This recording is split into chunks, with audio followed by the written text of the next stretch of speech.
Galera, Vasco Análise aqui, Marcelo falando.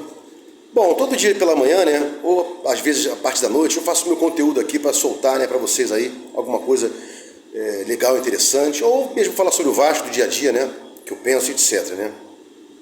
Tinha feito aqui uma cronologia, né, ou seja, isso antes, isso depois e tal, mas vou inverter aqui, né, vou colocar aquele garotinho lá da foto, né, que vocês estão vendo aí nas mídias, né, em cima de um banquinho, pendurado num muro, né, com a camisa do Flamengo, vendo o Vasco, a torcida do Vasco, os vascaínos fazerem festa em Itajaí, onde o Vasco vai jogar com Marcílio Dias, né, lá no Espírito Santo, né.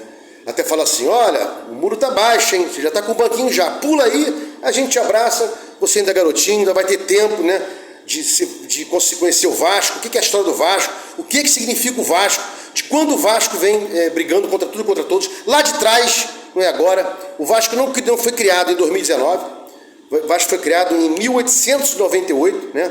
É muita história. Então eu inverti aí, né? Coloquei esse tema aí do garotinho flamenguista, penduradinho num banco, pendurado num muro, vendo o jogo do Vasco, vendo a torcida do Vasco, né? Brincando lá, comemorando e tal, confraternizando, né? Hoje, no jogo antes, o Marcílio Dias, né? Pela Copa do Brasil. Fundamental, né? É isso que faz o Vasco aí ser esse monstro que é essa força da natureza. O Vasco jamais vai morrer, né? Aquela frase, enquanto tiver um coração infantil, o Vasco será imortal e blá blá blá. Não é só isso não, é mais. Vasco é família, é não ao preconceito, é não ao etarismo, não à distinção sexual, à opção sexual, nada disso. Porque no Vasco, se você é Vasco realmente, você não é preconceituoso contra nada, não é racista, não é etarista, não é canalha com relação a nada, né? Porque se você for isso, você está no time errado, meu amigo, você está no time errado. Muda de time, porque vascaíno você não é, tá? O Vasco não pode colocar no seu lado esquerdo a cruz de Malta, né? No centro aqui, em algumas camisas, aquela mão contra o preconceito, né? E em dado momento esquecer da história, não. Se você esquecer da história, você vai ser punido, né? Pelas autoridades e pelos vascaínos que não vão te considerar mais vascaíno e vão te alijar da possibilidade de você ver um jogo com a gente, porque aqui o vascaíno não tem racismo, preconceito e etc, e etc, e etc. Bom, adentrando aqui nos tópicos que eu tinha programado antes de ter visto aí esse garotinho, né? Tem que colocar óculos que eu sou cego. Vendo esse garotinho lá no banquinho e tal, a gente vai reparar o seguinte, nos meus vídeos que eu venho soltando aqui, né? Falta sempre o equilíbrio ao Vasco, já falei isso aí em outros vídeos, né? O Vasco equilibrou mais ou menos a defesa, faltaria em tese 1 ou 2 zagueiros, né? Já que a gente joga com 3, 5 são pouco, né? 3 zagueiros são pouco, 5 zagueiros são pouco. Tem que ter pelo menos 6 ou 7, né? Mas estamos mal aí, desequilibrados ainda. Primeiro volante, bons, só temos o Sforza, Zé Gabriel não é aquele cara que a gente espera para ser o reserva imediato do Vasco. Galdames também não tem bons reservas, seria só o Zé Gabriel, o De Luca ou o Matheus Cocão. E no meio de campo a gente não tem ninguém a não ser o Payet, né? Não temos aí criador, meia que faça a função de volante, como era o Paulinho, né?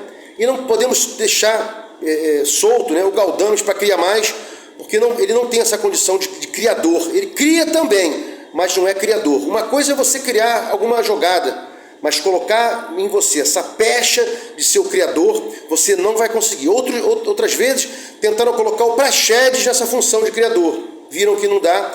Ele é um mero jogador que fica na esquerda, né, balançando ali, ficando na frente do primeiro volante, junto com o Paulinho no passado, para proteger, passando a bola e tal, né, às vezes fazendo inversões, e só essa é a função do Praxedes. Então não adianta você chegar e colocar um jogador para criar, se ele não é criador. Uma outra hora ele vai poder criar, mas não colocá-lo para criar, isso não vai dar certo, né?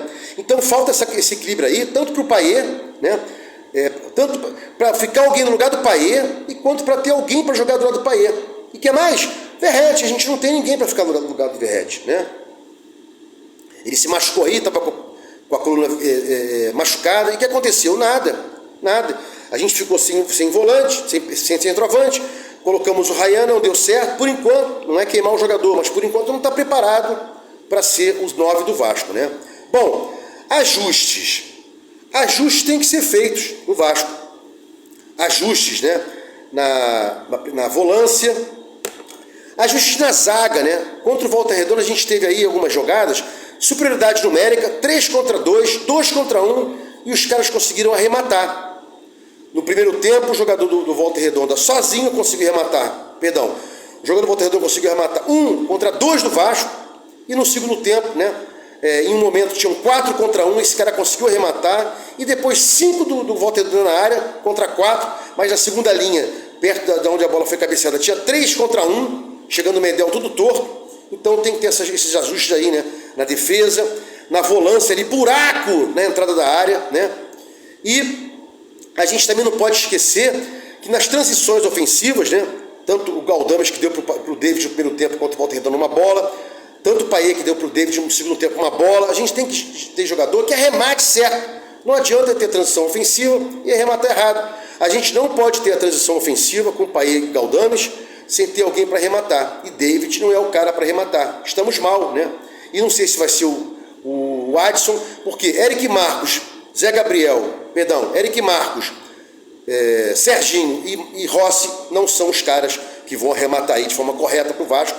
E a transição ofensiva não vai ser finalizada. Lembro sempre do Juninho. O Juninho falava, né? Agora não sei se é o Juninho ou o Edmundo. Não importa. A jogada tem que acabar. A jogada tem que acabar. Não adianta você chegar com uma transição ofensiva e não acabar a jogada, com um arremate pro gol. E certo, né? Então, se não chutar pro gol, se não cabecear, se não driblar e chutar pro gol, a bola não vai entrar. E a gente falta no Vasco ainda a transição ofensiva para que a gente possa chegar e arrematar as jogadas, né? Faltou qualidade para ganhar um jogo contra o Fluminense. Faltou qualidade para ganhar um jogo contra o Flamengo, né? Verratti, embaixo da linha do gol, não conseguiu chutar, fazer aquele gol, né? Aquela cabeçada também que ele deu, falta qualidade. Ah, mas você está criticando o Verratti. Não estou criticando o Verratti, só que o Verratti e o Payet é muito pouco para quem quer jogar um brasileiro numa Copa do Brasil, inclusive o Carioca, né? Só está dando o Flamengo e o Fluminense aí nos últimos anos. É bom que o Vasco de vez em quando ganhe uma vez aí, opa, estou aqui também, eu sou Vasco, blá blá blá. Então falta aí ajuste na defesa, ajuste no ataque, transição defensiva, o remate, né? Falta tudo isso aí. E a gente vai aqui sempre cobrando 777 ou diretoria. Se fosse o presidente monocrático, problema algum, as críticas continuariam sendo cobradas, né? E para fechar aqui, qual é a escalação de hoje? Ninguém sabe. Até agora não saiu só os relacionados, né? Léo Jardim, Paulo Henrique, João Vitor, Medel e Léo, Piton, Sforza, inclusive estão colocando Sforza sem ser o titular, né? Não estou colocando Sforza, mas eu colocaria Sforza e Galdames no 3-4-3, né? Ou 3-5-2, colocaria um outro ali no meio de campo, o Adson, para criar, e deixaria na frente o David ou o Verratti, ou o Rossi ou o Verratti, ou qualquer um, não vai mudar nada, né? Jogaria um 3-4-3, sem ser o Rossi, ou o David, o Adson pelo menos, ou no 3-4-3 também, ou no 3-5-2 também, com o Adson de titular. É isso que a gente tem aí por momento. Não tem Payet, não tem Paulinho, não tem Jair, a gente também não tem criador para jogar, para criar hoje, no jogo de hoje. E mais, a gente tem até jogadores que criam de quando em vez, mas não temos jogador que joga criando as jogadas. Isso é um problemaço contra o Vasco, ok? Bom, se gostou do conteúdo, dê um like, se inscreva no meu canal aqui, Vasco Análise, fique com Deus e até o próximo vídeo.